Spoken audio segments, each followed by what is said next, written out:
a sorti le jet ski, on a vu le bateau se retourner, ça s'est passé très très vite. Et tout de suite, on a vu des personnes se faire éjecter en fait du bateau. Et on a vu du sang, donc on a compris que ça allait être assez grave. On avait l'impression qu'il y avait pas mal de victimes quoi, sur le moment, et elles étaient assez éparpillées. Certaines étaient dans les vagues, d'autres se faisaient tirer par le courant.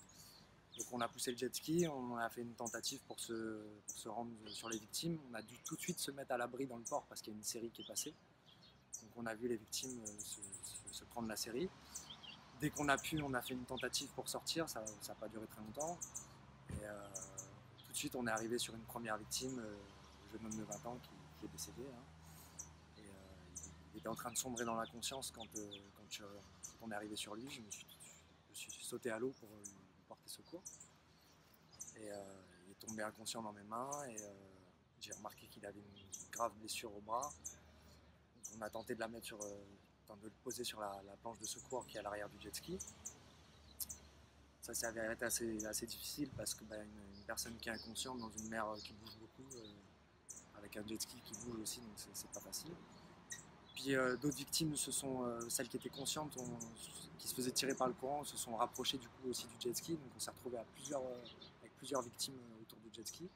On a fait une première tentative pour rentrer avec la victime inconsciente et une victime consciente à l'arrière du jet ski.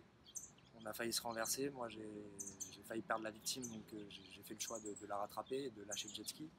Le jet ski est revenu, on est parti se mettre en sécurité au large et on a fait le choix de détacher la planche de secours pour pouvoir ramener les victimes une par une le temps que nos collègues arrivent avec les autres jet skis parce qu'à ce moment-là on était tout seul, donc il fallait faire un choix. Et on a détaché cette planche, je suis resté avec le jeune homme décédé. Et mon collègue Jean-Maurice a commencé à ramener les victimes une par une, celles qui étaient capables de monter sur le jet ski.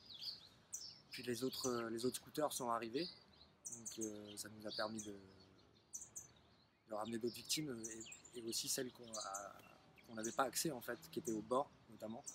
2 victimes qui étaient inconscientes et qui étaient dans les vagues en train de se faire rouler. Donc heureusement que les autres jet skis sont arrivés parce que sinon ça aurait été vraiment une hécatombe, quoi. Donc ça nous a permis de ramener la plupart des occupants, on va dire, sains et saufs à terre. Mais certains étaient assez gravement blessés, dont un jeune homme et la maman du jeune homme qui est décédé, du monsieur qui est disparu en mer. Ceux qui étaient inconscients ou morts, on a pu tenter de faire des massages cardiaques et de les ramener à la vie. Malheureusement, beaucoup d'entre eux avaient eu des chocs, avaient pris des chocs soit à la tête, soit des coupures assez importantes. Donc ça a été très difficile, c'était voire quasiment impossible de les ramener à la vie. Hein, mais bon, les équipes de secours à terre ont aussi fait leur maximum, pendant que nous on continuait à ramener les autres victimes. Et donc voilà, malheureusement ça s'est fini avec 2 personnes décédées, une personne disparue, quand même 6 autres personnes vivantes, 2 blessés apparemment assez graves je crois.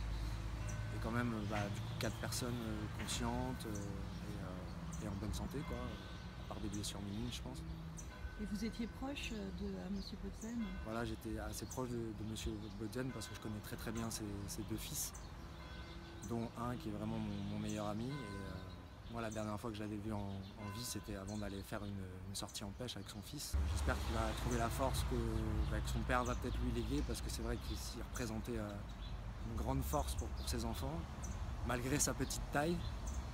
Mais son grand sourire toujours, et c'est ça qu'on va retenir de cette personne-là, c'était quelqu'un de grand cœur qui a élevé ses 2 enfants, qui leur a transmis la passion de la pêche, qui leur a appris à se nourrir avec l'océan. Enfin, voilà, quoi, je pense beaucoup à toute sa famille et je leur souhaite de tenir bon dans cette épreuve, quoi. Vous vous êtes retrouvé pendant de nombreuses minutes seul au large avec toutes les victimes, essayant de les garder en vie et groupées.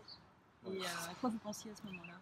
Je vous avoue que, sachant que le jeune homme s'était vidé de son sang, que la mer était très très déchaînée, qu'on sait quand même que c'est souvent dans ce genre de conditions que les requins attaquent, notamment les surfeurs jusqu'à présent. Et là on était vraiment dans la zone où auraient pu se trouver des surfeurs. Et donc c'est vraiment... ouais, moi je pensais qu'à une chose, c'était qu'il n'y ait pas un requin qui vienne pour nous attaquer, parce qu'on était au milieu de l'océan avec un corps qui s'était vidé de son sang, d'autres victimes qui avaient saigné au milieu de l'océan. et une mer qui était déchaînée, donc dans des conditions vraiment propices à une attaque, quoi, à la présence de requins, on va dire en tout cas.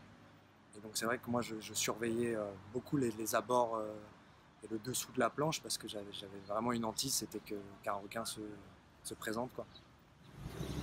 Donc voilà, ça m'a paru très long, moi, ce moment dans l'eau. Effectivement, même si mes collègues ont fait très très vite, ça je le sais, mais c'est vrai que pour nous, les victimes qui étaient dans l'eau et moi, ça a paru un moment assez long. J'ai essayé de ne pas leur en parler, de ne pas leur dire et tout, mais c'est vrai que moi, je faisais qu'une seule chose, c'était surveiller aussi les alentours, en fait, parce que j'avais peur qu'un requin se présente.